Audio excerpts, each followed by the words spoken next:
I'm going to turn off my mic.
Grace and peace, Shabbat Shalom. Welcome to all. One love, all praise to the Most High Father and His Son, Jah. Sorry, let me start that again. All praise to Jah, the Most High Father, and His Son, Jehoshua, the Messiah, who died for our sins that we may have eternal life, also known as Yah, El, Yahusha, Yahawashai, Yeshua, Yashaya, Yahusha, and Jesus the Christ. Let us pray. Our Father, who art in heaven, hallowed be your name, Jah. Thy kingdom come, thy will be done on earth as it is in heaven. Give us this day our daily bread. Forgive us for our trespasses, as we forgive those who trespass against us. And lead us out of temptations, and deliver us from all evil. For thine is the kingdom, and the power, and all the glory forever. In the name and authority of your Son, Jehoshua, Messiah, our Savior, we pray. So be it. So be it. Praise John. As always, be sure to do your own research on the Father and Son's name. Many people cause great strife because we use the name Jah with the J sound because they feel that the letter J was not in the ancient Hebrew. We don't believe that at all. But at the same time, we exclusively know that all the words that you can see are the names and titles you see on the screen right now. We understand that many people have different understandings, and so we don't hold no divisions or controversies, even though we can be kind of sound in our own research. But nonetheless, just make sure that if you want to know that or show that you know the Father and Son's name, that you're keeping the Most High's commandments and as well keeping the faith of the Messiah. Once again, Shabbat Shalom, everyone. From the Zion Assembly of John, Brother Sean. Shabbat Shalom, Brother Sean, and to all our listeners. And this is Brother Javid alongside with me here. Today's date is the 24th day of the 9th month Kislev for the sabbatical year 6223 from creation, equivalent to October 28th, 2023. When we look at our monthly almanac, we can see that this is Kislev, the 9th month, equivalent to October. It's the last month of autumn. And in just 1 week, we'll have the season of winter upon us, and tonight we'll be keeping the Feast of Dedication. So here we are on the 24th, and there's a nice quick read we're going to give from Haggai chapter 2. And then tonight is what we'd call the beginning of the Feast of Dedication for 8 days. So it goes from Sunday till Sunday.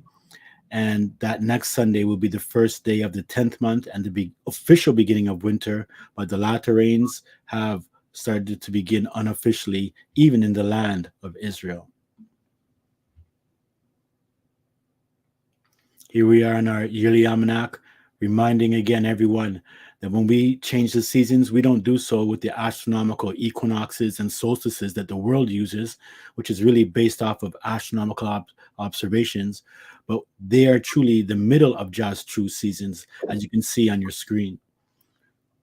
Jah's year, his common years have 364 days, but since this year is a sabbatical year, it has 371 days. And these 7 days are added to the last month, Adar, which gives a total of 371, and Adar has 37. So here we are getting ready to begin. Tonight will be the Feast of Dedication, also called Hannukah or Channukah in the world. And I know that they keep it up in December when the heathens are keeping Christmas, but of course, that's the astronomical calendar. And this again begins on the 25th and it ends on the first day of the 10th month. As I said, from Sunday to Sunday.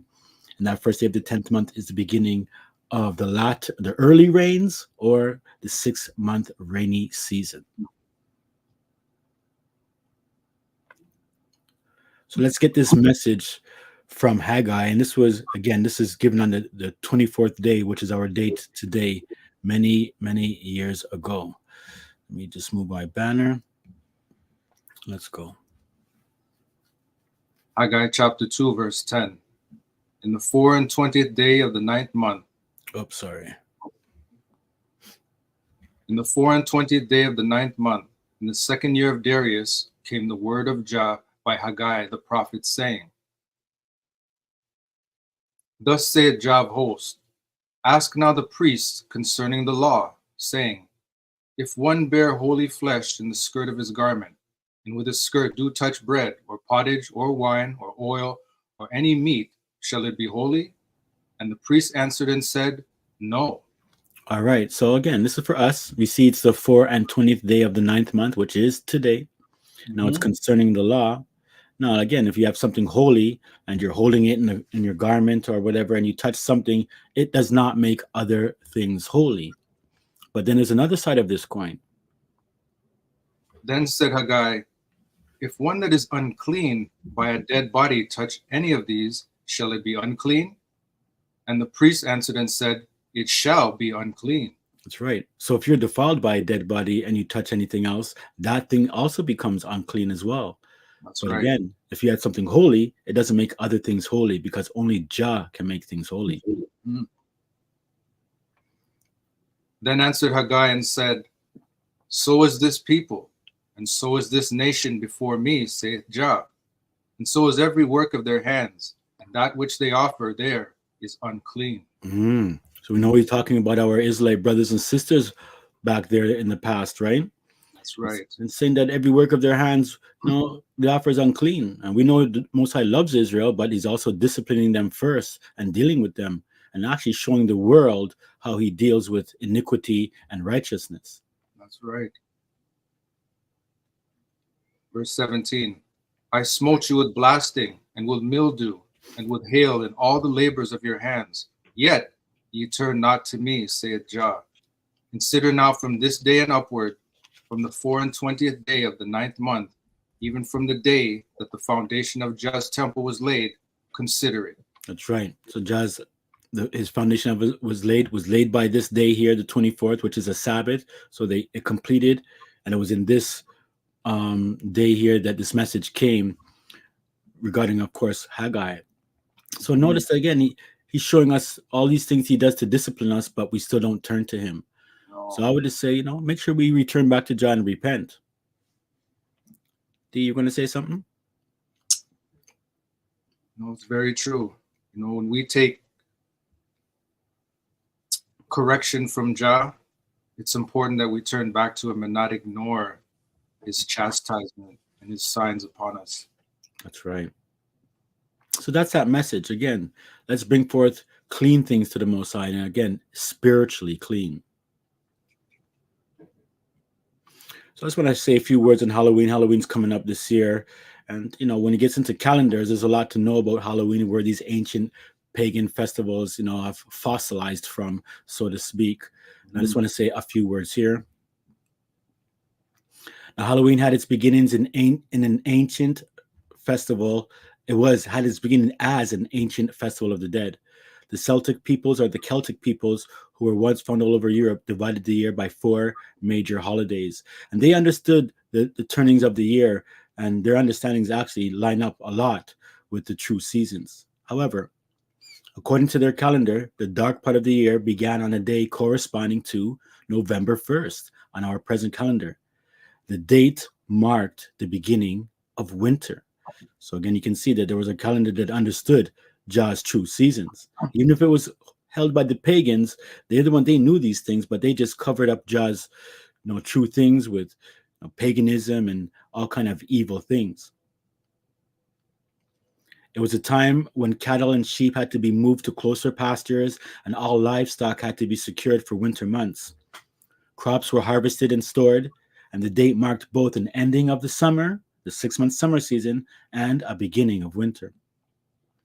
The festival observed at this time was also called Samhain. It's called Samhain, even though it's spelled Samhain, like Samhain, like Samhain, but it's pronounced Samhain when you hear other people pronounce it from history. It was the biggest and most significant holiday of the Celtic year. The Celts believed at that time of Samhain, more so than any other time of year, that the ghosts or spirits of the dead, or so to speak, were able to mingle with the living.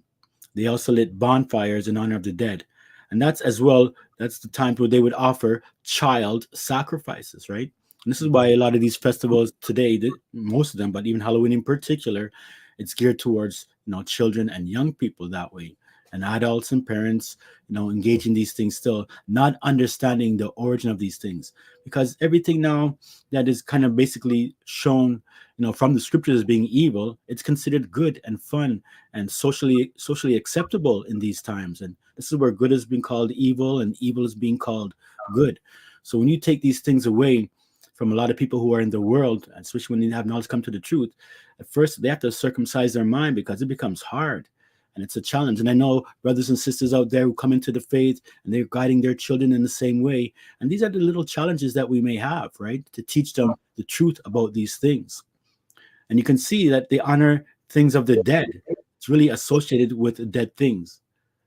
But let me continue a little bit about Samhain.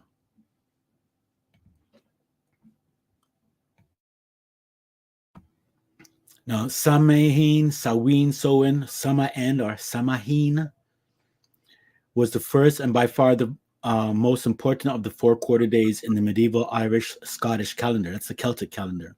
And falling on the last day of autumn, it was a time for stock taking and preparation for the cold winter months ahead. Samhain is a Gaelic harvest festival held on October 31st till November 1st. It was linked to other festivals of the dead held around the same time in other cultures, and was popularized as Halloween from the early 19th century. So again, we can see that everything that's dealing with Halloween, especially coming up when I was growing up, it dealt with scary things, Dracula, things that are dead, skeletons, Dracula, witches, demons, Frankenstein, all these things that are like dead things. And the reason why they associate these dead things, Dean, I know you know about these things too, is because the year is coming to an end. Like all the leaves are coming off of the trees, the plants, the animals, and everything. Some go into hibernation, but they die and get, or go away for the 6-month period. That's right. So everything is shown that's around these things. This is why also pumpkins and jack-o'-lanterns are there. It's not just because they were selected randomly for this evil, but it's because it's dealing with an ancient harvest season, and grapes and lanterns and whatnot, those are usually the last to be harvested in those warmer countries in the Middle Earth area. And so this is why, pumpkins are shown a lot, and people have been having pumpkin festivals all around. It's because this is when they grow. It's the last of again of this harvest before the winter. True. And of course, now instead of scary things, they have still dead things, superheroes, movie stars, popular singers, all those, people who are dead, are the dead that are walking right now. And this is what it's come down to. And believe it or not, I know adults who love Halloween parties because Oh yeah. believe it or not, it's linked, it's linked to sexual orgies and all these kind of things Oh that they yeah. used to do in ancient times. It was a great thing. And this festival of Bacchus that we talked about and we touched on last week, they would celebrate this festival, at this particular time, but they also would do it like 2 or 3 times a year because it was something that was dealing with fertility. Mhm. Now, the medieval festival of Samhain marked the end of the harvest and the end of the lighter half of the year and the beginning of the darker half. It was celebrated over the course of several days and had some elements of the festival of the dead. So not just a little, some little information regarding this pagan time, more than what you're seeing out there in the world. I know they're going to, associate it, but it's actually a calendrical understanding of the end of the summer season and the beginning of the winter season, which is the colder and darker half of the year. Yes. So when we get into these things, I just want to share a couple of things because next week we're going to really get into winter and Jazz Almanac in a great, great, great way to 100% prove, when the seasons start and begin. But I'll just give a little bit of a taste now, and people know about these things already. Now, the weather in Jerusalem in winter is a bit less predictable than the summer. The wet season starts in November and goes through to April. And officially, you'll even see that end of October, the last 2 weeks of October, is when it just starts to trickle back in after being 6 months of no rain at all. And this picture that you see here is actually Jerusalem and Israel, or looking over Israel, so to speak, and they do get snow as well. Now, winter is the coldest season of the year in temperate climates between autumn and spring. And at the winter solstice, the days are the shortest, right? That's where when you come to Christmas or December 21st, that's basically the shortest days and the longest nights, right? The nights are longer, with days lengthening as the season progresses after the solstice. So from now, you've been seeing from the summertime until now that the light has been getting darker and darker and darker in terms of shorter, I should say, that way, and it's getting darker earlier. And when it gets back to standard time in Canada, which is jazz time, which is happening next week, Saturday night, or like a little bit after, a couple of hours after midnight Saturday, there, you're going to see how it's really supposed to be, and it'll be dark by 6 o'clock or even earlier. That's right. So one thing before you go on is, so from June 21st, from the summer solstice right up until now, daylight has been decreasing, and then at the winter solstice, daylight will then start increasing from that point forward. That's right. Now, astronomically, because these solstices and equinoxes are called astronomical. Even if you watch the news, they will tell you, like, when autumn and spring is coming upon them, their autumn and spring, they'll say astronomical autumn is upon us, astronomical winter. Because when you get into calendars and time frames and seasons, you'll get an understanding of there's astronomical, and then there's agricultural, and there's solar radiation seasons that way, or solar light seasons. So just good to know these things, because for the most part, I know these things might fly over people's head, and then when you explain them with the scriptures, it might be hard to connect. So again, astronomically, the winter solstice being the day of the year which has the fewest hours of daylight ought to be the middle of the season. And this is something that I took off of the internet, and there's lots of information. Just type in, midwinter and winter solstice, and you'll get this. But the seasonal lag means that the coldest period normally follows the solstice by a few weeks. It's also good to know that the coldest month in the land of Israel and in Jerusalem is January, because it's the last month of the year in Jazz Almanac. In Celtic nations such as Ireland, using the Irish calendar, the Celtic calendar, which kept the true beginning of seasons, and in Scandinavia, the winter solstice is traditionally considered as midwinter, with the winter season beginning 1st of November on All Hallows. That's where you get your Halloween, Samhain, or on Samhain, that way. Winter ends and spring begins on Imbolc or Candlemas, which is the 1st or 2nd of February. And February is the true beginning of a Bib. Now, it won't always be February 1st or 2nd or 3rd. And actually, next year it might be the 10th or the 11th due to the sabbatical year, but it won't go past the 12th that way. It'll always usually be around the first week of February. Hmm. Now, the system of seasons is based on the length of days exclusively, like the 3-month period of the shortest days and the weakest solar radiation, or basically the weakest sunlight, occurs during November, December, and January. This is a fact. And in the Northern Hemisphere, May through July in the Southern Hemisphere. So in the Northern Hemisphere, November to January, and in the Southern Hemisphere, it's May through to July, these 3 months. November, of course, being the beginning of winter on Jah's scriptural true calendar. So when we take a look at this chart here, you could see this is a chart of the length of days, solar amount of hours in the day, kind of giving us through the whole year. And on the left here, you can see there's 9, 10, 11, 12, 13, 14, 15. And this is dealing with the amount of sunlight, right? So you could have either 9 hours, 10 hours on the left. And at the bottom, we have our months. And of course, we have these lines here on this graph chart here to let us know the length and the differences of length of days. So again, just letting people know that again, January is the last month of Jah's year, right? Not the beginning of the year. And March, April, the equinox is definitely not the beginning of the year. That's all astronomical, and that's a lunisolar year that is not the true scriptural calendar. So the first month of Bib and true spring start in February. And you can see, the light is growing from 9 hours here and increasing. And then by the time it gets to equinox, it's 12 hours because there's 12 hours in a day and 12 hours in a night. And you got that, so to speak, equal night and equal day.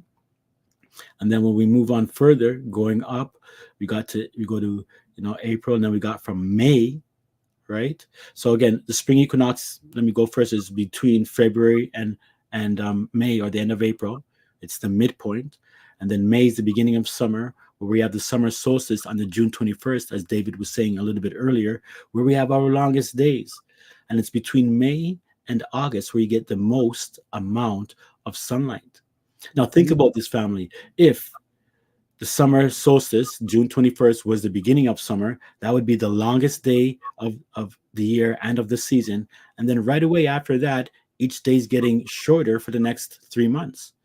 It makes more sense for summer to start as it's growing, and then the midpoint would be the summer solstice, the greatest, and then after that, it would be coming down again, evening out, just like how it is with the spring equinox. Going on further, from autumn, we have the mid-autumn equinox between August and November. So it's in the middle, in September there. And then we got true winter beginning November, or the latter early rains beginning November, the midwinter solstice being the longest night and shortest day. And from there, again, it starts to increase again, coming back to the front of the chart. How was that, D? Was it clear enough, you think? Anything you want to add to this chart? No, everything is clear. It definitely shows, that graph definitely shows the gradual increase of daylight and how it decreases as well. So that's right. Excellent to show that. And remember, the sun is a sign for seasons, season. The sun is a sign for seasons, signs, and years that way, right? And so again, we can see when the sun is out longer, it's summer season. When the sun is out shorter times and it's longer nights, it's the winter season. Really, basically, that's how it is. It's a really a simple thing, but it gets complicated when you add in a lot of other information.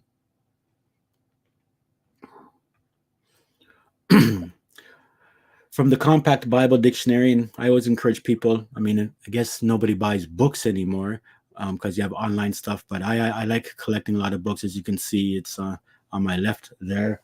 And I store these in case, what happens when the internet shuts down or Babylon wants to take over and stuff like that, right?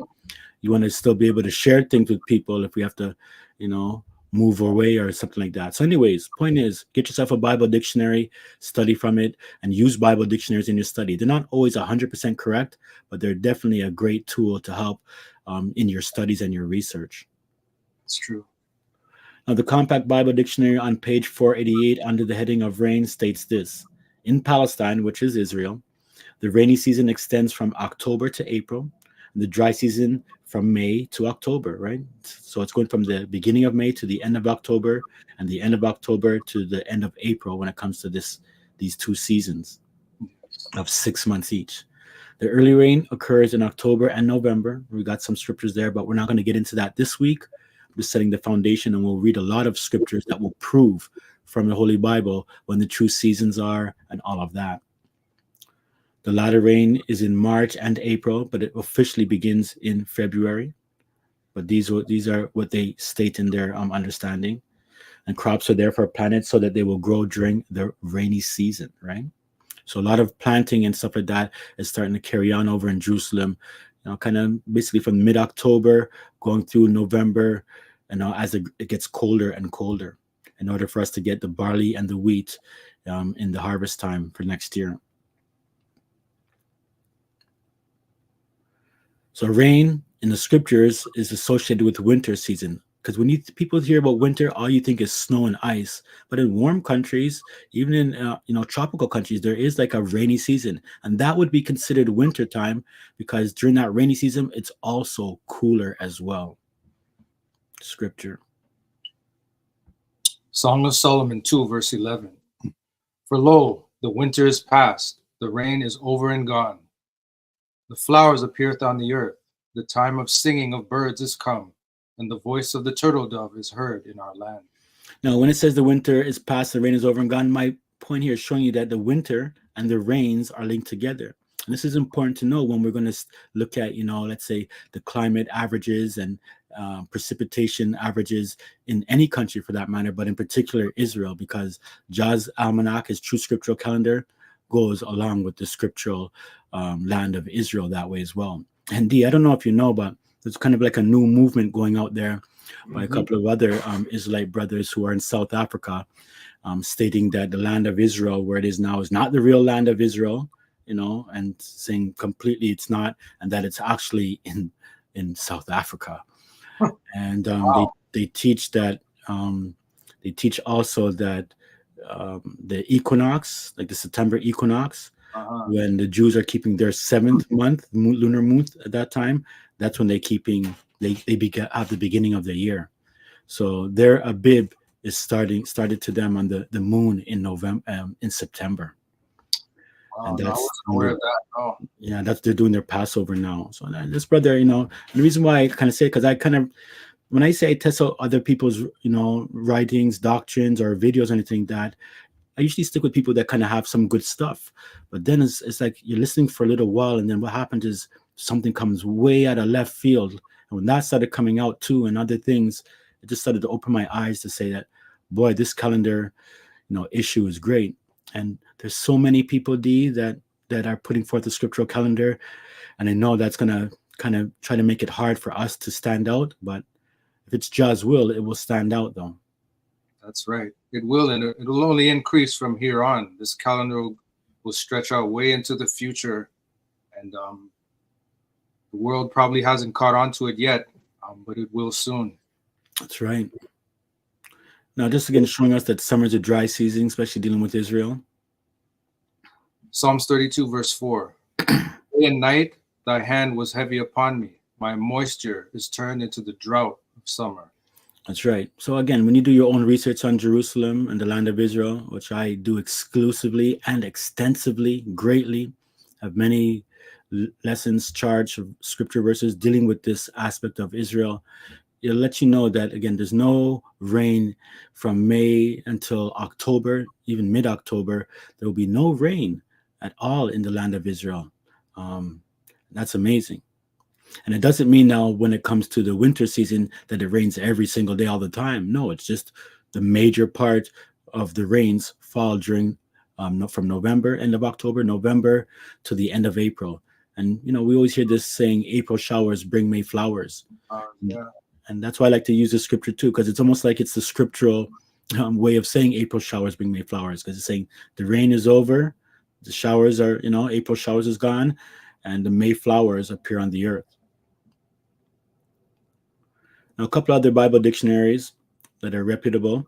Smith's Bible Dictionary on page 23 under the heading of agriculture states, the period denoted by the common scriptural expressions of the early and the latter rain, generally reaching from November to April, constituted the rainy season, and the remainder of the year the dry season.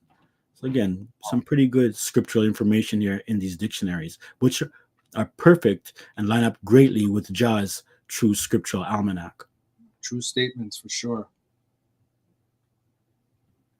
So when we look at the average rainfall in Jerusalem in particular, again, just giving you an idea, you can see lots of rain is happening. But when you get to April, which is the last month of the latter rains, it starts to cool down. And then from May through to October, the end of October over to November, there's no rain. And when it shows like a little rain here, in October, again, that's not even maybe half an inch, 6.1 millimeters might be, in terms of really small, like tiny. So it rains a couple of days, but the major rains start from November, go through to December, go through January, go through February, March, and start ending off in April, May being the summer. And this is where the flowers, after the rains are gone, show up. But flowers show up in February and March and April as well, because those are rainy times as well, and there's certain flowers that fall in that season. True. So the winter rainy season starts at the end of the 9th scriptural month. And I want to give this a little bit of a read. Ezra 10, verse 9. Then all the men of Judah and Benjamin gathered themselves together unto Jerusalem within 3 days.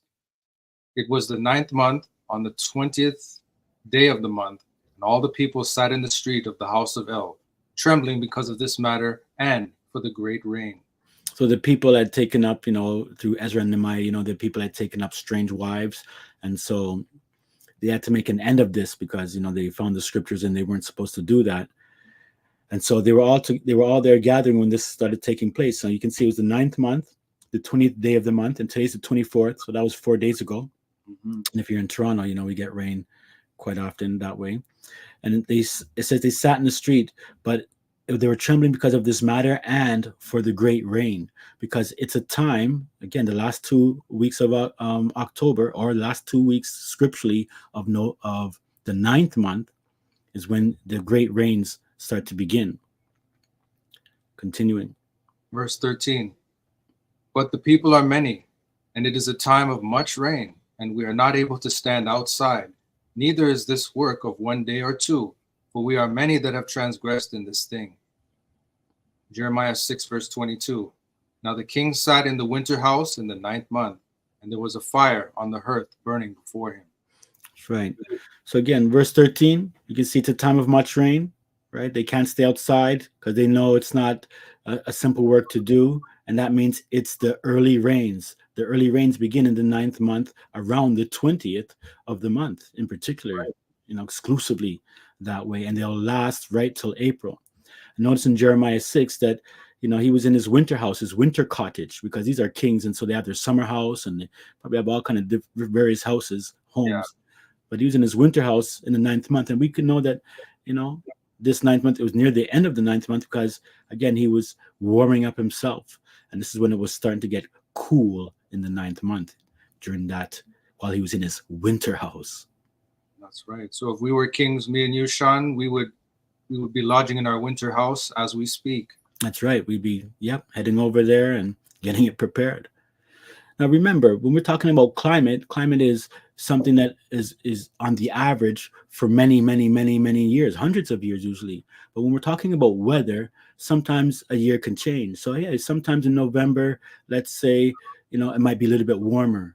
You might get a little bit more rain at certain times of the year. But these are not, I wouldn't call them freak weather, but it's weather that is not normal for the average temperate and climate of that year. So again, don't get get too technical if you say, hey, well, November 1st, how come it's not raining kind of thing, or that kind of area. These things happen and seasons change over a gradual period of time. But again, just knowing the difference between weather, which is day to day, and climate, which is basically season to season. Good point. So here's the last of, this is months 7, 8, and 9. And here we are today. We're on the 24th, right here. The 24th is where we are today. You can see there's 1 week left.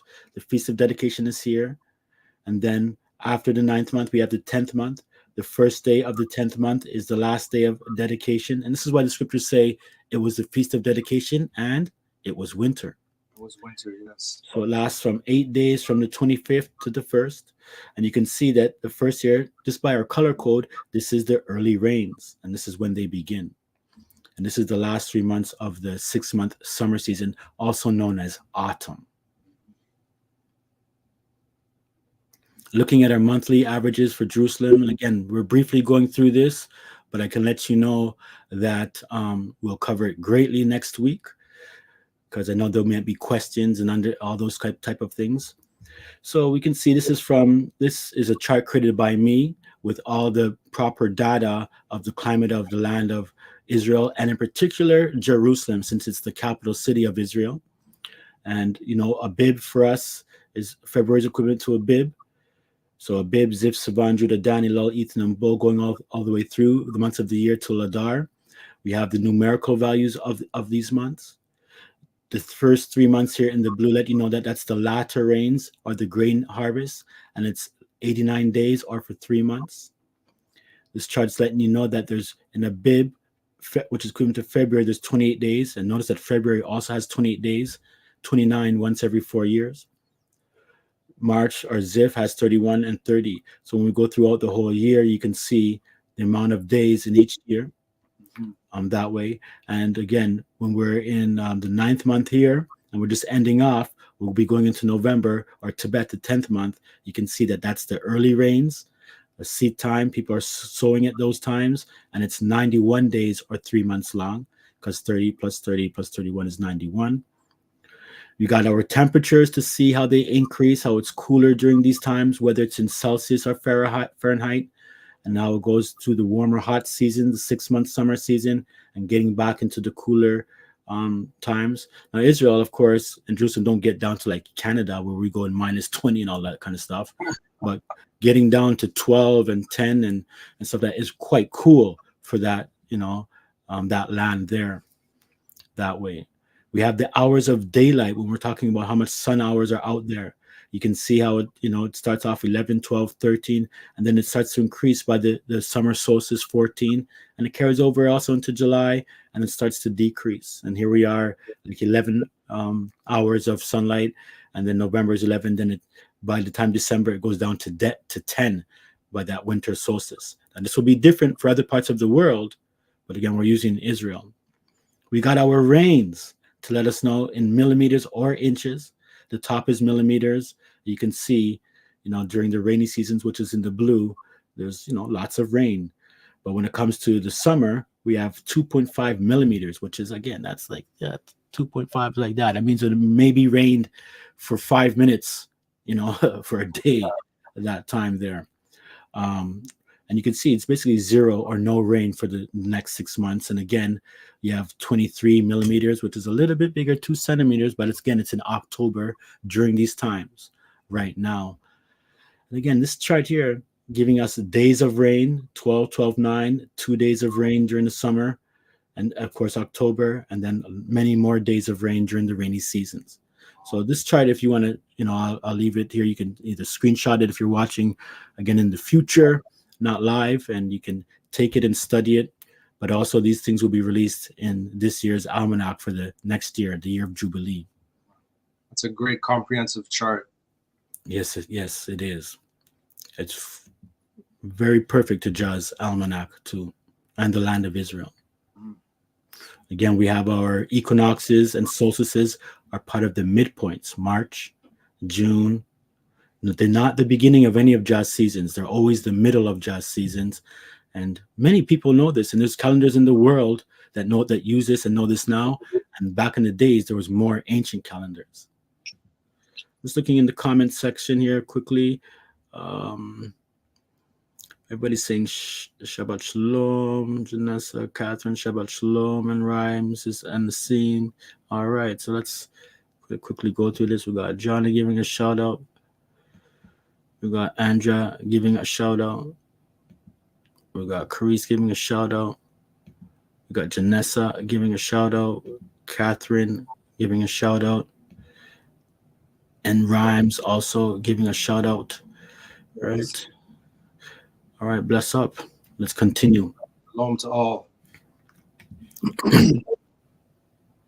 So this is a chart that I got from a Bib of God.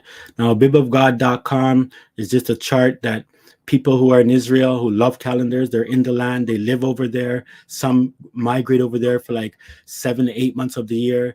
They're trying to get into calendars. They don't follow Jazz Almanac, but they kind of try to show the the basic facts of what's going on over there, weather and climate wise, right?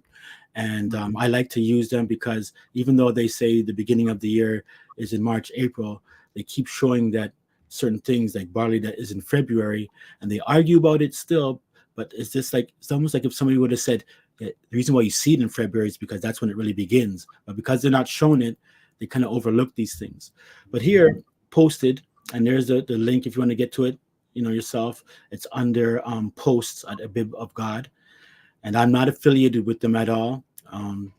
They're Gentiles that just do their own things over there.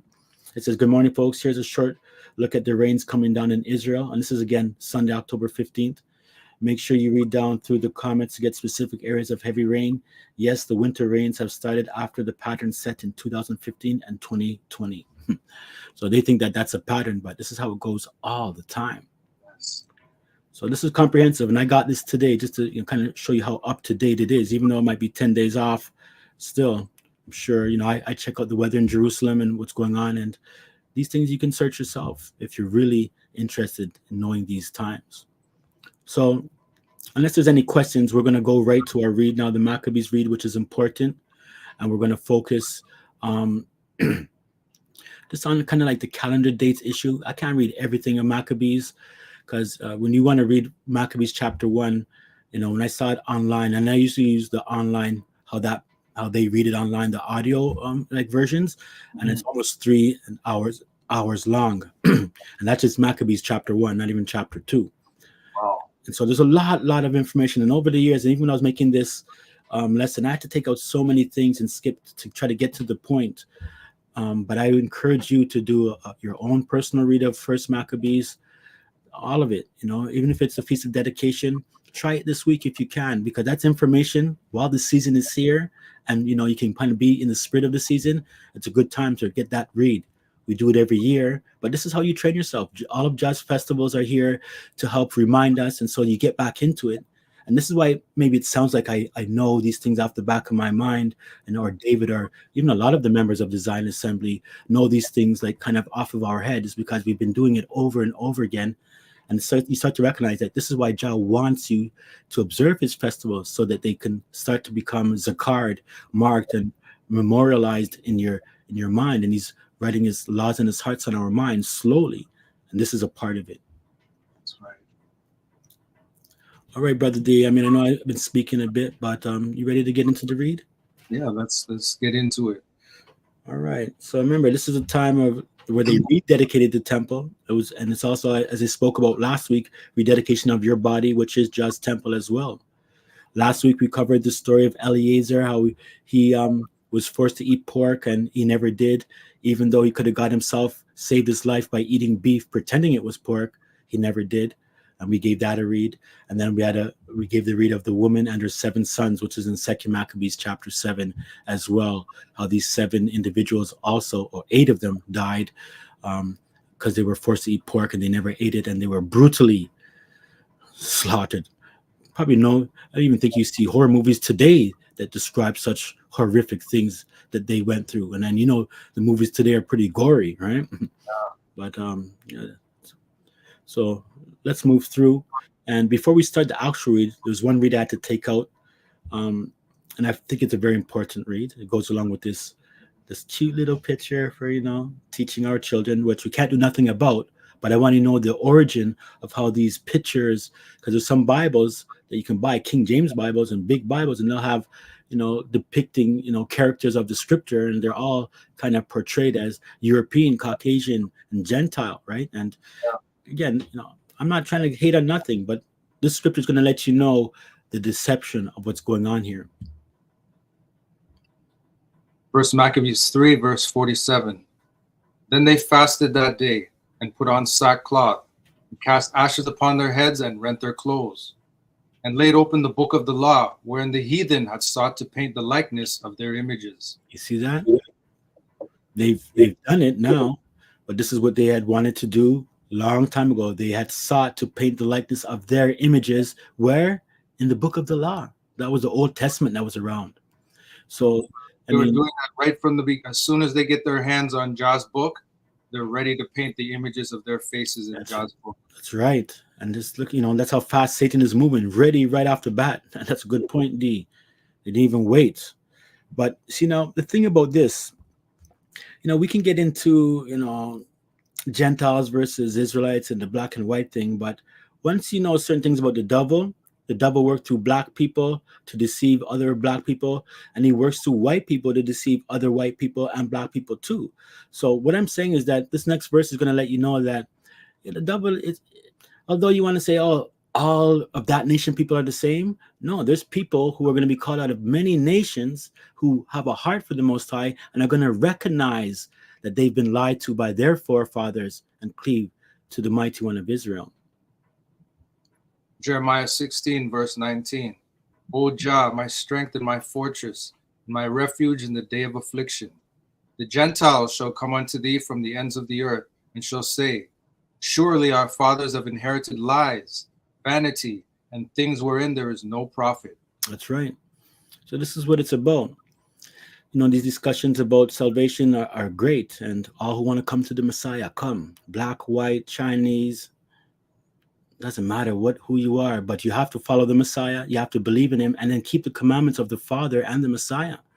So those individuals out there who want to say, hey, you want to come to the Messiah, but you can still eat pork and don't have to worry about the holy days and the Sabbath days. That's not the true gospel of the Messiah. There's a false Messiah out there, many, meaning that there's a false gospel and a false doctrine.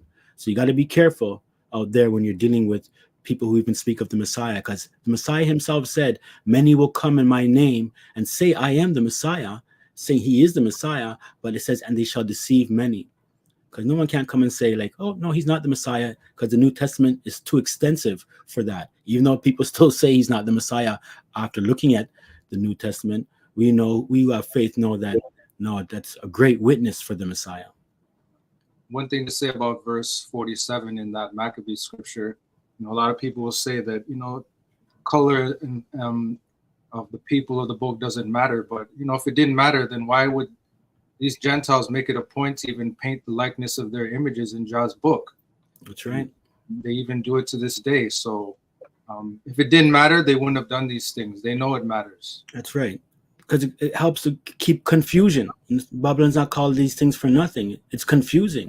I mean, you right now try to say to people general out there in the world are walking, hey, do you know that Jesus is black? Like, whoa, what the heck are you? Who are you? What group are you? It's such a thing, even though you figure like, it's supposed to be common knowledge. But because he's presented as a Gentile ever since all these years, since before any of us here have been born, it's like the brainwash, the programming has been involved.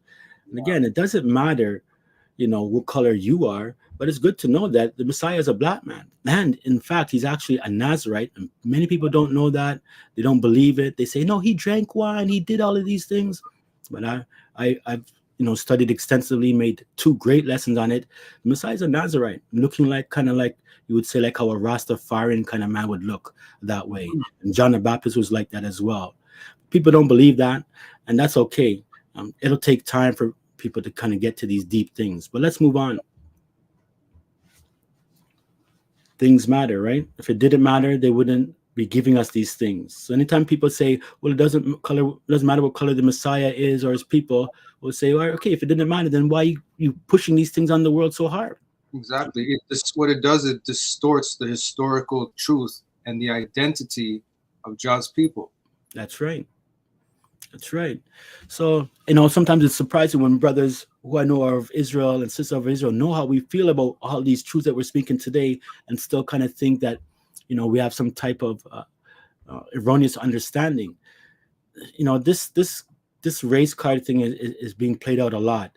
It matters who the Messiah is, And again, if somebody doesn't even know what color the Messiah is, so to speak, because people probably had the scriptures and can't really see certain things, especially back in those days, as long as they have faith in who they read about greatly and try not to make an image in their mind of it. Because I'm not trying to say people should be putting up pictures of black Jesus and have black Mary and put some black stuff of human beings at all.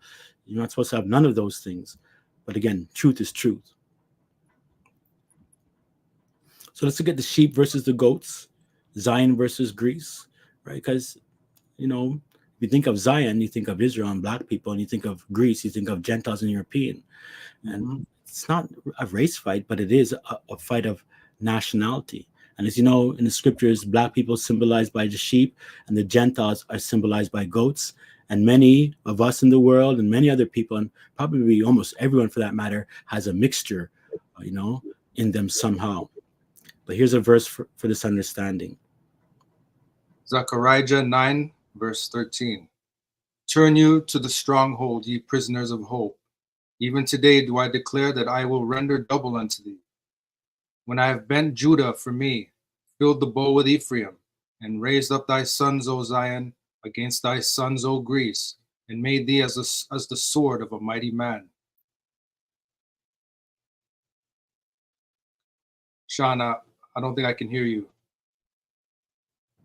Sorry. Okay. So we know that the sons of Zion and the sons of Greece are two opposing kind of entities that way. And it's obvious that Greece is of the Gentile nation, and the devil, for the most part, that's who he's working through in these times of the Gentiles, the Greeks and the Romans. He's in every nation now. So when we talk about Greek, Roman, Gentiles, Israel, it's like you have to try to think big. Sometimes when you're reading about Israel in the scriptures, it's about Israel, but it's a mini model for what's going on in the world. So let's say, for example, you read in Israel, the false pen of the scribes. You read about false prophets and false teachers that are leading the people astray. Well, that stood for Israel at that time, but that also stands today, whether they're true Israelites or Gentiles. There's still going to be false prophets, the false pens. So again, when you have this understanding of looking at Israel as a mini model and putting it on a worldwide scale, great understanding comes. And that's what we need to do sometimes, kind of like look at the big picture. When you just start looking narrow-minded, you're only going to see, what's in front of you and not really catch what's going on. That's right. Now, the time of the Maccabees, basically, about this time here, but this statue here. But I just want to show you, I don't want to read it all, but right here, we're in the times of the Greeks, when Alexander had just passed away and he died. And we have the two realms coming up. So I'm just going to show I think I have a quick video to kind of bring us up to par. Let me see which is, this is around 3, 4, yeah. Yeah, let me just show a quick video if I have it here.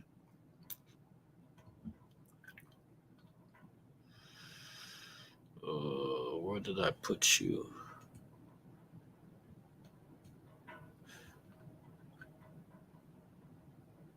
Give me 1 second, D.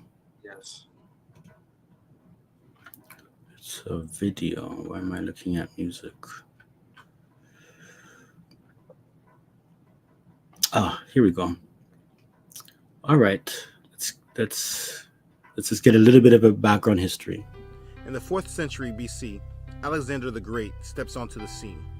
He was a conqueror. At 334 BC, he started his conquest of the world empire at the time, which was Persia. If you remember in part 9, Daniel prophesied about this to Nebuchadnezzar. Alexander the Great, the king of Macedonia, yeah, I think you're muted. Northern Greece. Oh, sorry, you couldn't hear a thing? Is No, it too no. quiet? I think it's quiet because I can hear it. Okay, I couldn't hear anything. Yeah, it is kind of low. Maybe you want to try it again. Is anybody else having the same issue? They couldn't hear it? I know it's kind of quiet. I just noticed. I'll play it again and just type in the room if you can hear it, okay? And maybe turn it up a bit there, D. Brand. I hope it. In the 4th century BC, Alexander the Great steps onto the scene. He was a conqueror. At 334 BC, he started his conquest of the world empire at the time, which was Persia. If you remember in part 9, Daniel prophesied about this to Nebuchadnezzar. Alexander the Great, the king of Macedonia in northern Greece, set out on one of the most extensive military expeditions in history. His army swept eastward, conquering the Persian Empire controlled by King Darius III. His conquests included Anatolia, part of Turkey, Syria, Egypt, Mesopotamia, Phoenicia, which is also part of Turkey, Libya, Lebanon, and other territories. He extended the boundaries of his empire as far as Punjab, India. As part of his military campaign, he captured Jerusalem in 332 BC. This ended the more than 2 centuries of Persian rule over Judah, in which Persia allowed Judah to reign. So now the known world is under Alexander the Great. This is where much of the change of the world really starts. This is the beginning of the Hellenistic period. Alexander was a great conqueror, not just because he took control of vast amounts of land, but it was his method of control of these lands that was special. For instance, Egypt welcomed him as a liberator because they hated Persian rule. They placed him on the throne of pharaohs, giving him the crown of Upper and Lower Egypt, and named him the incarnation of Ra and Osiris. This is when he set in motion the plans for the second largest city in Egypt, Alexandria. Alexander's conquest introduced Greek culture into the eastern Mediterranean world. His rule introduced Hellenism. Hellenism is the study or imitation of ancient Greek culture. And this was why Alexander's rule was so remarkable. Because though he conquered these civilizations, he left the country to the people, but he imported his Greek culture. Cities such as Alexandria in Egypt became influential centers of Greek learning. They also crossed into Judah, also referred to as Judea. The cities of Decapolis, east of Galilee and Samaria, mentioned in the New Testament, were centers of Hellenistic culture. Alexander died 323 BC. His empire was divided among several of his generals. One of these, named Seleucus, governed Asia Minor, modern Turkey, and Syria. Another named Ptolemy governed Egypt. They established the Seleucid and Ptolemaic dynasties. This was not a peaceful period for them.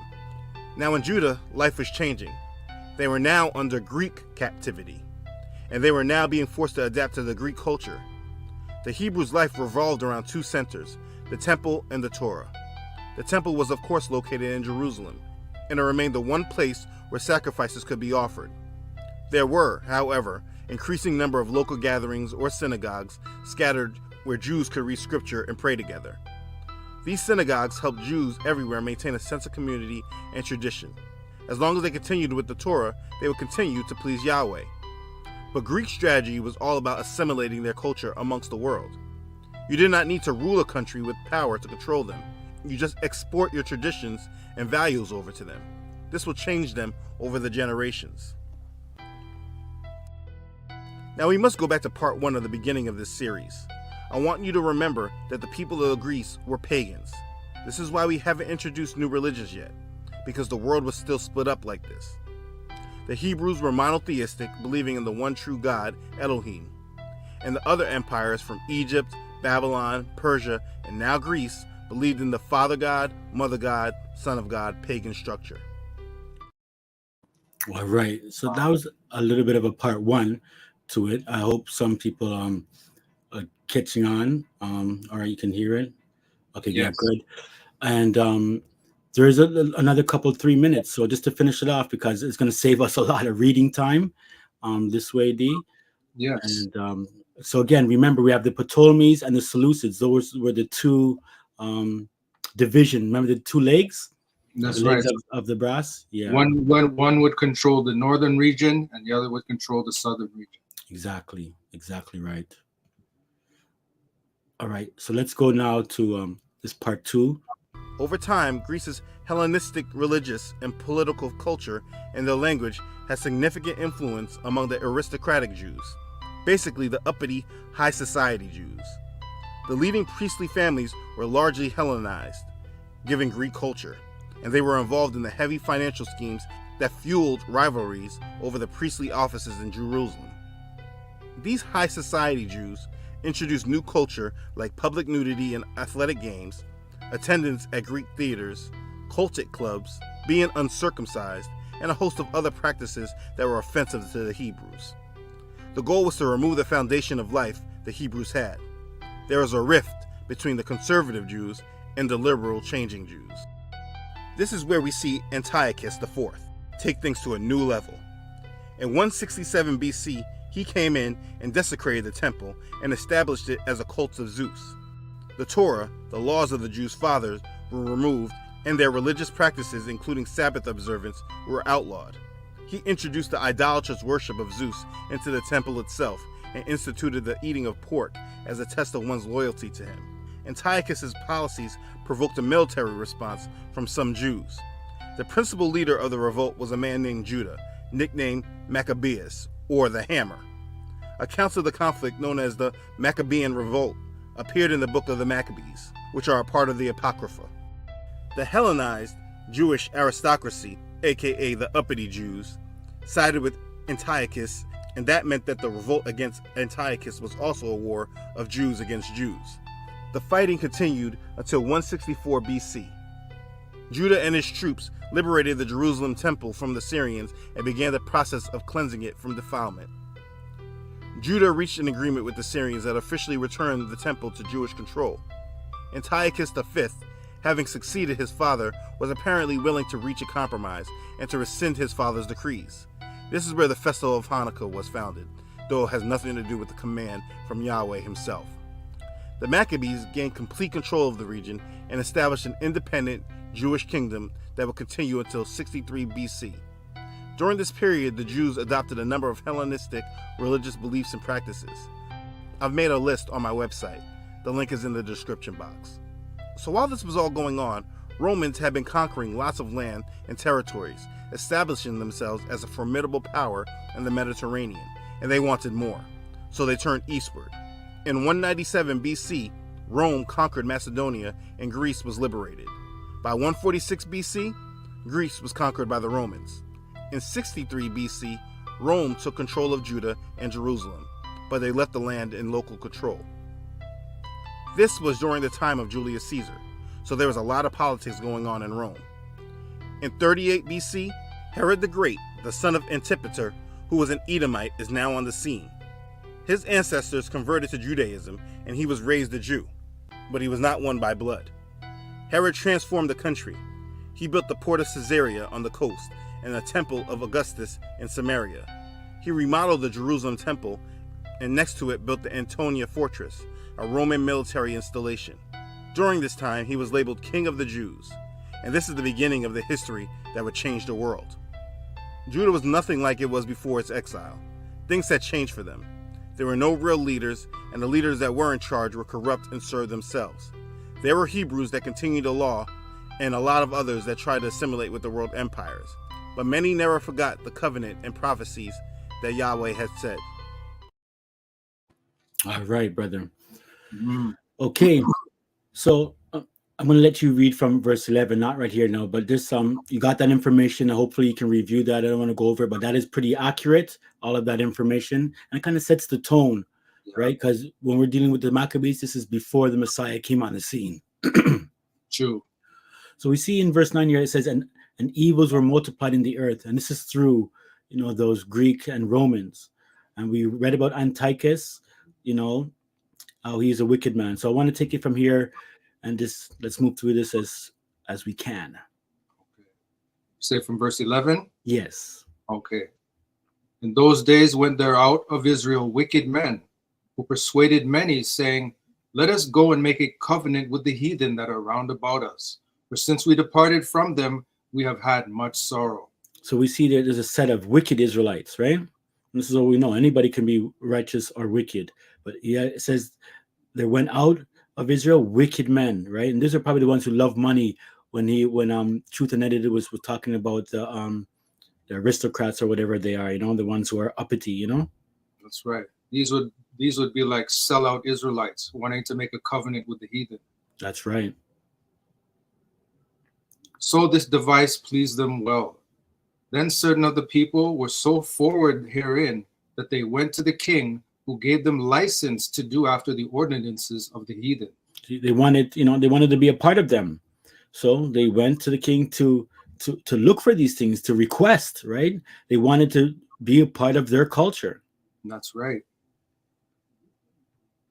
Whereupon they built a place of exercise at Jerusalem according to the customs of the heathen, and made themselves uncircumcised, and forsook the holy covenant, and joined themselves to the heathen, and were sold to do mischief. That's right. So you see, when you read in another place, this place of exercise, which is a gymnasium, this place of exercise, the word gymnasium means to exercise naked, right? And when Truth and Edit was talking about, nakedness, this was something that they were very comfortable with over there. And they would have, they would exercise nudely. And I mean, if you go to a modern gym today, although people have, clothes on their body, it's so tight that you can see every almost wrinkle and hair that's underneath those, the clothes, if you know what I mean. Now, Yeah. I'm not knocking working out or anything of that nature. I'm just saying that this was placed in Jerusalem to lead the Israelites astray, right? And that's what I want you to understand here, the origin of these things. And when it says they made themselves uncircumcised, some people said that they did some special, operation and put the foreskin back on. That's foolishness. Even if somebody finds that they did that, it just means spiritually they made themselves uncircumcised. So they could have been circumcised physically, but joining the heathen makes them uncircumcised. Right, that's correct. Verse 20. And after that Antiochus had smitten Egypt, he returned again in the 143rd year, and went up against Israel and Jerusalem with a great multitude, and entered proudly into the sanctuary, and took away the golden altar and the candlestick of light and all the vessels thereof. And when he had taken all away, he went into his own land, having made a great massacre and spoken very proudly. So just so you know, the word for the sanctuary here, it means the temple. Same thing, the temple, sanctuary, it's synonymous in this writing here. So he entered proudly into Jah's temple. That's right. And he killed anybody who tried to stop them and anybody who was around. It says a great massacre. Okay, great massacre is hundreds, all right? Therefore there was a great mourning in Israel, in every place where they were, so that the princes and elders mourned, the virgins and young men were made feeble, and the beauty of women was changed. And after 2 years fully expired, the king sent his chief collector of tribute unto the cities of Judah, who came unto Jerusalem with a great multitude, and spake peaceable words unto them, but all was deceit. And when they had given him credence, he fell suddenly upon the city and smote it very sore, and destroyed much people of Israel. Wow. So you see what's happening here. He did this massacre. It says 2 years go by, and then he's going to send back to collect some taxes, right? And again, look at the deceit that was in that. And this is another nation. Believe it or not, it's the Edomite nation in particular that are coming against Israel, their twin brother. So you can see their practices already at use in those times, and the same thing they do today. They speak peaceful words. They sound good. Politicians, they sound good, like they're going to do good things, but what? All was deceit. That's right. Exactly, and much so more today than it is back then. Yeah. But the women and children took they captive, and possessed the cattle. Then builded they the city of David with a great and strong wall, and with mighty towers, and made it a stronghold for them. And they put therein a sinful nation, wicked men, and fortified themselves therein. So they kill off everybody. Many people scatter and run away. They keep the women and children. So what do you think they're doing with these women and children? These Gentiles. Slackness, breeding them up, all kind of things. This is again, this is something that they do all the time. And usually when it comes to war, not just them, usually these type of things happen. Women are taken captive, and if they're submissive, they can keep their life, for a certain any man. And also when they take the children, they can just train them up in their ways. That's right. And they see now they put in a different nation, a sinful nation went into Israel or Jerusalem in particular, right? Not the Israelites. Verse 35. They stored it also with armor and victuals. And when they had gathered together the spoils of Jerusalem, they laid them up there. and so they became a sore snare, for it was a place to lie in wait against the sanctuary and an evil adversary to Israel. Thus they shed innocent blood on every side of the sanctuary and defiled it, insomuch that the inhabitants of Jerusalem fled because of them, whereupon the city was made an habitation of strangers, and became strange to those that were born in her, and her own children left her. Wow. So we're getting a good understanding of how these things all began. Now, remember, they left, and this is before the Messiah comes on the scene. So we know when the Messiah comes back on the scene, there are some Israelites that were able to be coming back due to what happens here and due to what Judas Maccabeus does to them. And we won't probably get a chance to read of any of his exploits, but they're fantastic. The zeal that he had, but now Jerusalem is coming strange, right? And so this is a part of this shifting of power from the Israelites, right, unto the Gentiles. That's right. Her sanctuary was laid waste like a wilderness. Her feasts were turned into mourning, her Sabbaths into reproach, her honor into contempt. That's right. All of these things now become folly. And that's why, it's only probably in last recent years, maybe 30, 40 years. And I mean, there might be people before because I wouldn't know so much. But in terms of the festivals and the Sabbath day becoming more and more important, we see many people coming to these things, nowadays, because it's a part of, worshiping the Most High and who, the things that he gave to his people, Israel.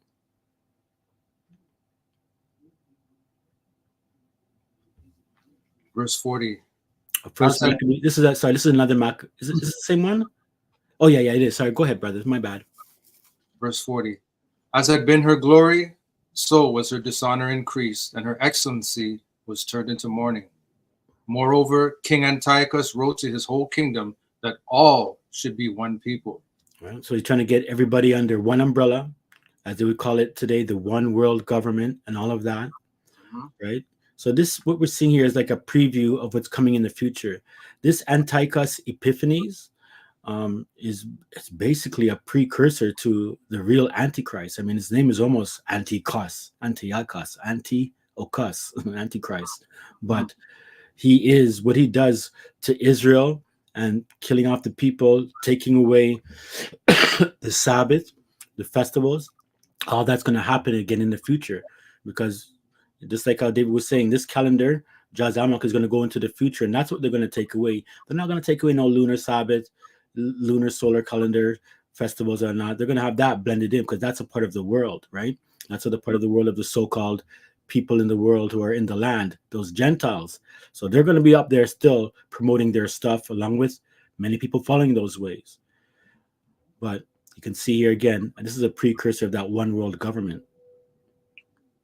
And everyone should leave his laws. So all the heathen agreed according to the commandment of the king. Yea, many also of the Israelites consented to his religion and sacrificed unto idols and profaned the Sabbath. See that? Sacrifice unto idols. You can just consider that false festivals. Consider that heathenistic festivals, because when they have their festivals, that's what they love to do, right? Sacrifice to idols. So when it's saying these things, yes, they would do it on a daily basis, but it's also dealing with, their holidays. That's right. Sacrificing to idols, Christmas, Easter, the Halloween stuff, right? All of these are sacrifices to idols. And look at how verse 42, it says, so all the heathen agreed. So all the other nations were under agreement to these Greeks and Romans. That's right. And they agreed, because what had happened too is that when the Greeks and Romans came on the scene, they were a great military power, and that's why when we see that the Israelites, the woman and her 7 sons and Eliezer, them dying, for Jah's law, so to speak, and the truth is great, because everybody feared the Romans and the Grecians. Their torture methods was, as they would say, out of this world. You know what I mean? People go through that, cut off one guy's arm, man's gonna talk quick, Meanwhile, these guys, so yeah, all the heathens agree to these things.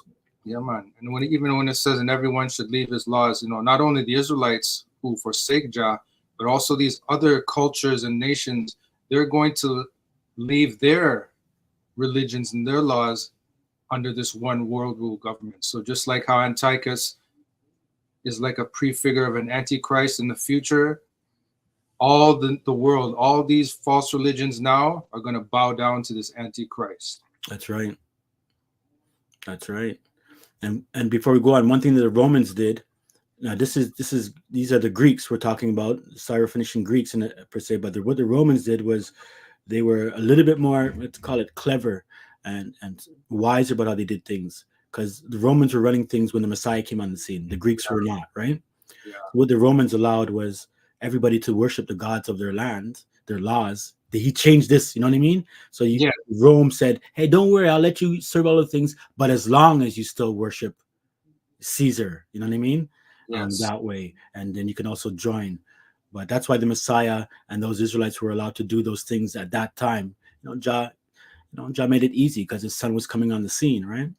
Yeah, I would say one difference between the Greeks and Romans: the Greeks were very brutish in implementing their ways of life, whereas the Romans, they used politics as a means to subdue the people, and they were more cunning with their politics. Their politics, that's right. Yes. That's right. Definitely. They used a lot of that, their policies, and yeah, man. Verse 44, for the king had sent letters by messengers unto Jerusalem and the cities of Judah that they should follow the strange laws of the land and forbid burnt offerings and sacrifice and drink offerings in the temple, and that they should profane the Sabbaths and feast days, festival days. So again, look how many times you've been hearing about the Sabbath and festival days in these writings, AD, just to show you that this is what the devil is attacking. Yeah, man, attacking Jah's holy times. So this is the first one that came where it says they think to change times and laws. Antiochus was the first. And then everybody else under that kind of, did their own tweaks to the false times and false laws. And pollute the sanctuary and holy people. So they even polluted the holy people. How did they do that too? By taking the women and the children, right? By forcing the people to break the Sabbath day, by forcing the people to eat pork, everything. The devil was, main thing here was to pollute and mash up all of Jah's things. Now, these things, when you read them, if you think you were vexed against the Gentiles, what they've done now, when you read back then, you almost get a double dosage. But again, it lets us know that why we have our Messiah is because he's going to be our vengeance. And none of this is going to be, none of this is going to be water under the bridge, so to speak. Mm-hmm. Verse 47, set up altars and groves and chapels of idols and sacrifice swine's flesh and unclean beasts. That's right. That's what they love to do. And I even think around their Christmas, they love to have their pork and, all of these great things and their ham and continuing. To the end they might forget the law and change all the ordinances. And whosoever would not do according to the commandment of the king, he said he should die. In the self same manner wrote he to his whole kingdom, and appointed overseers over all the people, commanding the cities of Judah to sacrifice city by city. Then many of the people were gathered unto them, to wit, everyone that forsook the law, and so they committed evils in the land. See, forsaking Jah's laws and commandments. And look at how people, in the name of the Messiah, they teach other people to forsake Jah's laws and commandments and just say, hey, you know what, we're getting in, and as long as you kind of believe, we know we can get in from faith, but faith is dead without works.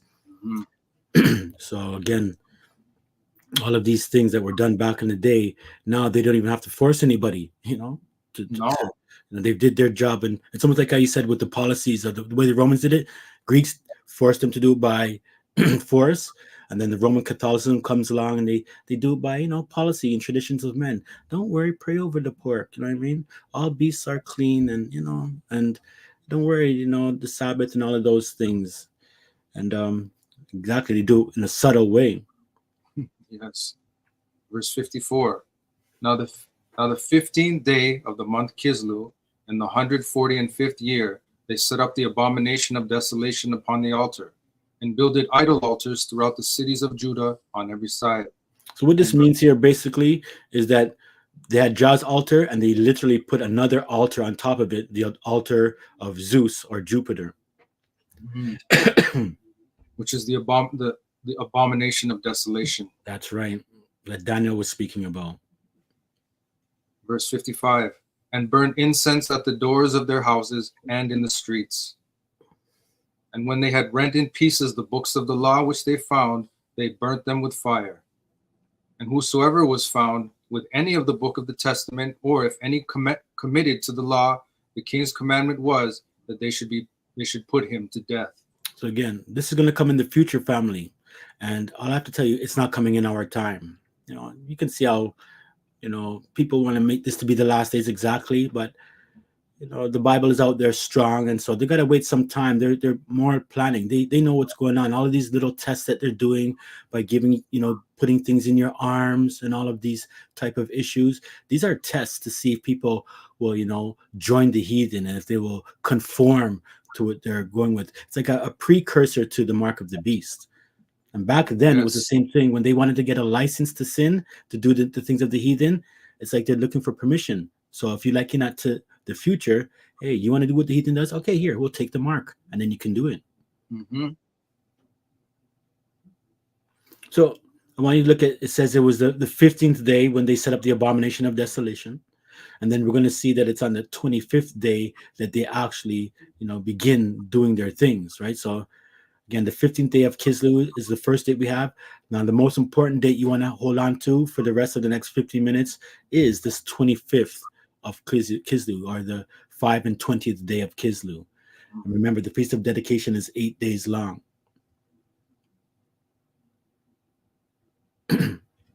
Verse 58. Thus did they by their authority unto the Israelites every month, to as many as were found in the cities. That's right. They were killed if they wanted to follow the law. Now the 5 and 20th day of the month, they did sacrifice upon the idol altar, which was upon the altar of Jah. So that's when their Bacchus festival began. You understand? Yes. And it leads to Halloween and Samhain and all those things that we covered earlier on. They just switch around things, and this actually has a lot to do with Christmas too. Because notice that, I'm just giving your mind the 25th of the 9th month, right? But you notice that in December, even though December is their Babylon's 10th month, you know what I mean? It's there's a trick to it, and they're dealing with the day of Christmas is tied to this time period, is what I'm saying. Imagine how profane this act that they're doing right now, taking Jah's altar and sacrificing unto devils on Jah's holy altar. That's right. They didn't go make their own chapel. I mean, they made chapels. They didn't make their own temple. They took Jah's temple because it looked nice and conformed it to the devil, like you said, Dean.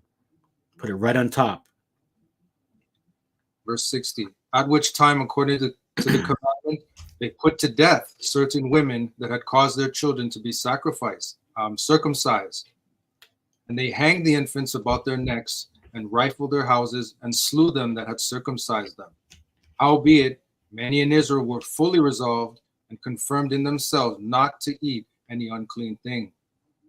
Wherefore, the rather to die, that they might not be defiled with meats, and that they might not profane the holy covenant. So then they died. And there was a very great wrath upon Israel. That's right. This is Jah's wrath, right? Yes, because the Alexander the Great, as we know, is the marking of the beginning of the times of the Gentiles. That's right. Their rule. So we covered Dionysus, Bacchus, dealing with these all these things, grapes and stuff. Now this is December, right? And the Feast of Dedication is actually, the word dedication is actually Hannukah, right? Or Channukah. And you know that the world, the heathens of the world, when you use a lunisolar calendar, always around the Babylon Christmas time, there's, Hannukah is around, if not going through it, right beside it, just after, because that's how they like to do their things. It's called the Festival of Lights to them, and they're dealing with the Christmas tree lights and all of that. But I just want to show you some information. You probably heard people in the world talk about the 12 days of Christmas. But the 12 days of Christmas means the 12 days of the solstice, the winter solstice. And the solstice would be basically on the 21st. Sometimes they want to shift it. But if you count from here, we got 1, 2, 3, 4, 5, 6, 7, 8, 9, 10, 11, 12. So these 12 days from the solstice brings you right to the beginning of their pagan year, the god Janus, January 1st. But as well, they have their Christmas. And as you know, this Christmas time, the first day of Christmas is a holy day in Babylon, and New Year's Day is a holy day. And when you count that as well, 1, 2, 3, 4, 5, 6, 7, 8. So they're kind of shifting the true feast of dedication, and they're putting it at Christmas, and they're using the 25th, not of Kislev, but of December. You see what I'm saying? I see it. This calendar helps to put that into perspective. Yes. So their Hanukkah and their Christmas is the same, but not Jah's feast. That's why I don't want to call it Hanukkah, Channukah, but I call it the Feast of Dedication. Keep it simple. All right, let's finish off these reads. 35. Now when Lysias saw his army put to flight, and the manliness of Judah's soldiers, and how they were ready to either live or die valiantly, he went into Antiochia, and gathered together a company of strangers, and having made his army greater than it was, he purposed to come again into Judah. Then said Judah and his brethren, Behold, our enemies are discomfited. Let us go up to cleanse and dedicate the sanctuary. Now, when they're dedicating the sanctuary, this is actually maybe 2 to 3 years after, because there's time passing by here. It's not like it's happening all in the same year, the same time, right? So a couple of years later, 3 years later, maybe, I think it's 2 or 3, it might be 3 though. This is when Judah, after beating up all of those guys, slaying them, they're going to now cleanse and dedicate the sanctuary.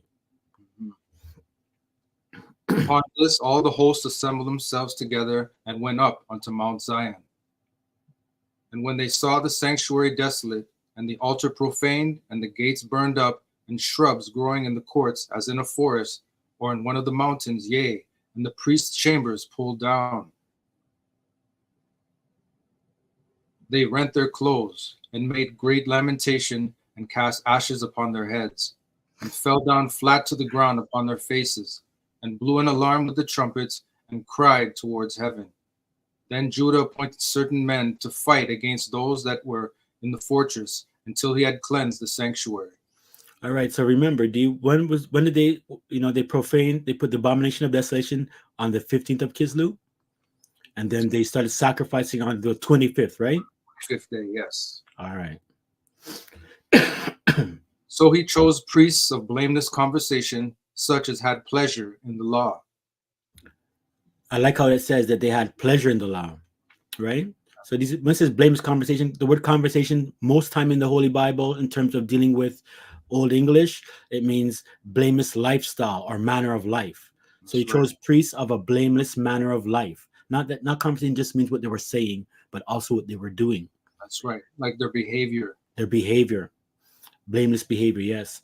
And they had pleasure in Jah. Them love Jah. They look into the Bible, and to them it's not like, oh man, another reading. Look how big the book is. Oh no, and they can't wait to read it. They love it. And this is the zeal I want to encourage in everybody. I love reading Jah's book. Love it. Like I remember when I first started off, it was tedious, it was slow. I couldn't understand some things here and there. I was learning about Old English a lot. But as the years go by, Jah trains you and guides you, and you become fluent, whether it's in Old English or not, in reading and in understanding, and it develops a pleasure in you, when you stick with Jah things. You have pleasure in reading Jah's words. Pleasure. Yes, man. Verse 43, who cleansed the sanctuary and bare out the defiled stones into an unclean place. And when they had consulted what to do with the altar of burnt offerings, which was profaned, they thought it best to pull it down, lest it should be a reproach to them, because the heathen had defiled it. Wherefore they pulled it down, and laid up the stones in the mountain of the temple in a convenient place, until there should come a prophet to show what should be done with them. Mm-hmm. Then they took whole stones according to the law, and built a new altar according to the former. So remember last week when we talked about altars, D? Yes. Remember, right? You have to have a whole stone. You can't put nothing on it, right? So they had to go and find whole stones that were not touched with any tool. That's right. According to the former. So they took the old altar and they just put it in a different place until Jah would tell them what to do with it. That's right. They didn't even destroy it. because it was already defiled. That's right. But they didn't break it up or nothing. You notice that, right? No, they didn't. And made up the sanctuary and the things that were within the temple, and hollowed the courts. They made also new holy vessels, and into the temple they brought the candlestick and the altar of burnt offerings and of incense and the table. And upon the altar they burned incense, and the lamps that were upon the candlestick they lighted, that they might give light in the temple.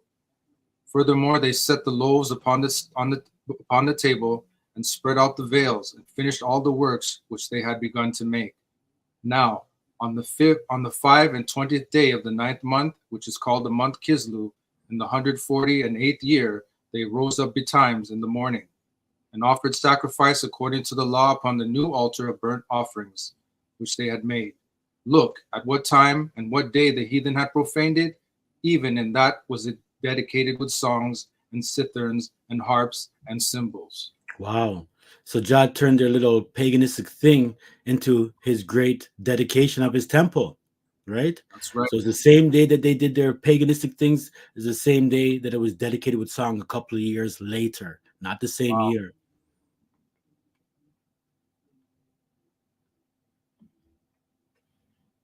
Second Maccabees 1 verse 1. The brethren, the Jews that be at Jerusalem and in the land of Judah, wish unto the brethren, the Jews that are throughout Egypt, health and peace. Jah be gracious unto you, and remember his covenant that he made with Abraham, Isaac, and Jacob, his faithful servants. Now, just to give you a precursor, this is a letter now that they're sending out to all the Israelites. You understand, right? Are the ones that are in Judea, and in the land of Judea, in Jerusalem and Judea. So this is a letter after they've cleansed the temple. They're sending out a letter to say, "Hey, come."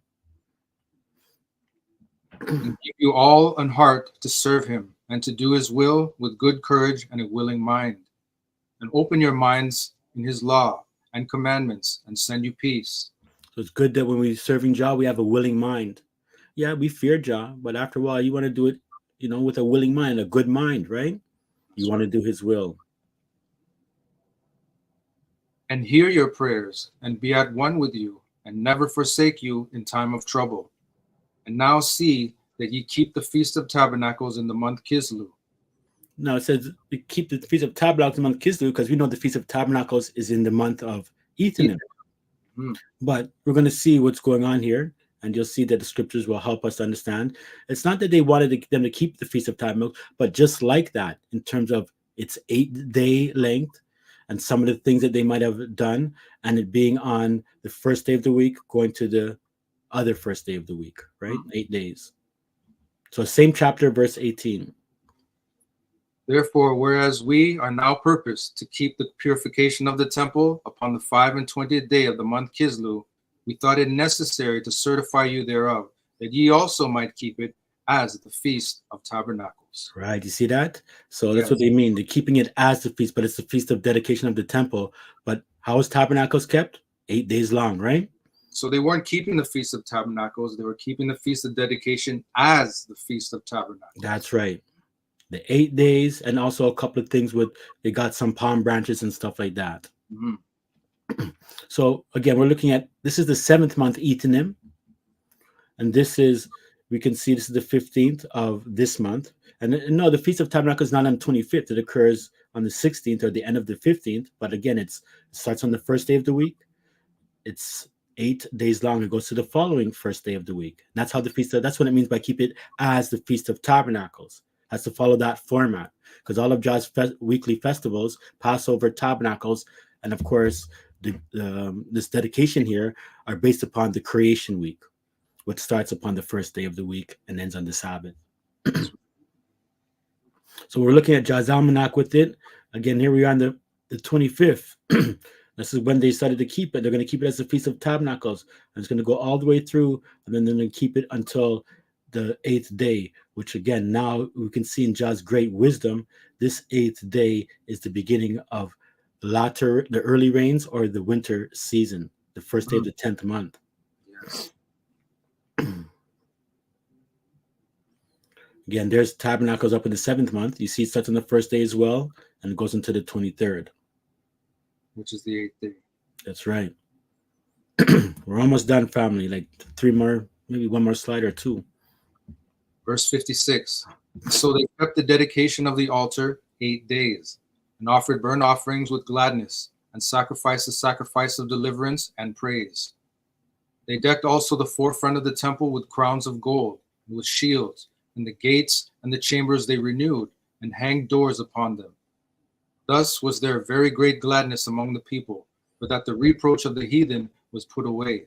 Moreover, Judah and his brethren with the whole congregation of Israel ordained that the days of the dedication of the altar should be kept in their season from year to year by the space of 8 days, from the 25th day of the month Kislew, with mirth and gladness. That's right. So you see that? Now check this out. Another piece of wisdom for those who, want to see a couple of things. So this lets us know a couple of things when it comes to Jah's calendar. If it was, Jah likes to do his thing on perfection. So if this if the 9th month, you notice it has 31 days, right, D? Yes. If it would have had 30 days, right, so to speak, right, the 31st would have still been the 7th, 30 days. This 31 here would have been the first day of the 10th month. Get what I'm trying to say? If there was 30 days in the 9th month, not 31, the first day of the 10th month would be right after 30. It would be where 31 is. Yes, I see what you're saying. And then the 8th day of the festival would be the second day of the 10th month. I'm just saying that's not perfect. This lets us know that from 25 to 31 is 7 days, and the 8th day falls perfectly the beginning of winter, the first day of the 10th month. Again, just showing you a perfection. This lets you know that if it was 30 days, it would just be so whack, because then you would have it falling on the second day of the 10th month. Yeah, it shows you that the 9th month is perfect, and it has 31 days, not 30. That's right. And that the 25th is on the first day of the week too. That's right. It's like an anchor. All right, let's finish it off again. Wait, we did this one, right? Yeah. Yeah, we did that one. Sorry, go ahead. Okay. Verse 6. Hold on. Okay, there we go. Mm-hmm. And they kept the 8 days with gladness, as in the feast of the tabernacles, remembering not long afore that they had held the feast of tabernacles, when as they wandered in the mountains and dens like beasts.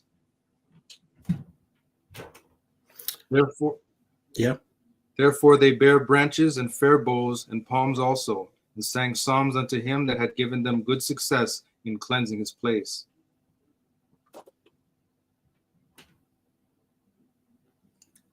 Verse 8, they ordain also by a common statute and decree that every year those days should be kept of the whole nation of the Jews.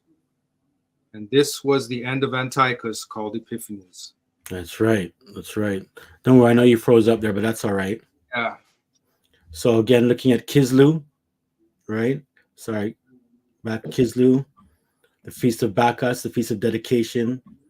We know Halloween would have fell upon the 31st day of Samhain there that way. This is how the Bacchus festival is tied to it. This is the 8th day, the first day of Tebeth, the 10th month, the beginning of winter. And just wanted to show people the 10th month as well. This is the beginning of winter again right here, winter dedication. And you'll see that, look at it says here down in John chapter, I don't know if you can see John 10 verse at the bottom of the calendar. John 10 verse 22, it says, and was at Jerusalem the feast of the dedication, and it was winter. Right. So you see how it is here? This is the last day of the Feast of Dedication, and it's winter. Perfect. As always, all praise and glory to Jah, El, our Father, and his Son, Jehoshua, the Messiah, who died for our sins, that we may have eternal life, known as Yahshua, Yahusha, Yahawashai, Yeshua, Yeshaya, Jesus the Christ, HaMashiach. Praise Jah. Praise Jah. Thank you, everyone, for listening in. I hope you got some understanding, and I hope you got a little bit of a read about the Feast of Dedication. And if you're celebrating it this evening, enjoy and give Jah thanks. It's a time of thanks. And maybe if you haven't read Maccabees, you can give it a read this week. To maybe the Spirit of the Most High will open up something to your understanding. But it's not a holy day that you can't, that you must not work or anything of that nature. But I can tell you that back in the days, they would have did it that way. If it was like tabernacles, they would have made the first day holy and the 8th day holy. But it's not a prescribed festival, so we don't get into it that way, right? Okay. Do you have anything you want to add? Hope everyone has a blessed week. And if you're keeping the feast of dedication, rejoice before John, give thanks. That's right. All right, family. Well, unless anybody has anything else to comment or say, let us know that you're tuning out. I don't know if it froze on anybody's end. We haven't had a comment since 6:20, so I hope everything is still good.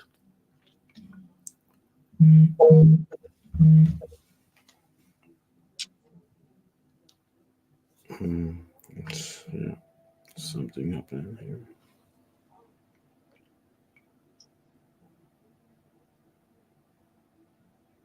Okay. Yeah. All right. Right? Oh yeah, we got some Johnny and Carice. They got it. All right, bless up. One love. I think it might be a longer delay today for some reason. Yeah. All right. All right, family. Well, if anything, Once again, good work, Brother Sean. yes, you too, Brother Javed. Give enough. Shortly, I'll be preparing a few things to carry over. Yes. Let's see here. We got give thanks. Thank you so much, brothers, for this teaching. Catherine, bless up, sister. Yes, Brother John. Thought I saw N Rhymes there somewhere. No, he's not there. Okay, I thought it was a message from him, but okay. Bless up. All right. One love, everyone. Give thanks to all. Give thanks and praise to Jah. All right. All right, Regin. If anything, look a bit. All right, easy. Bless up, everyone.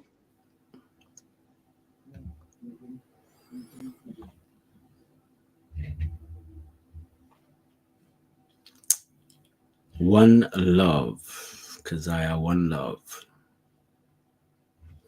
In Joshua.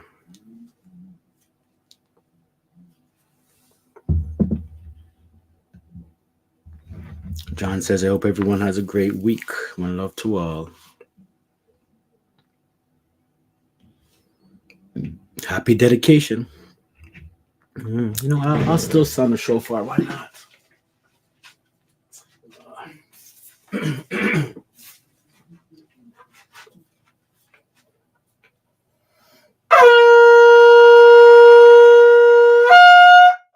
Praise Jah.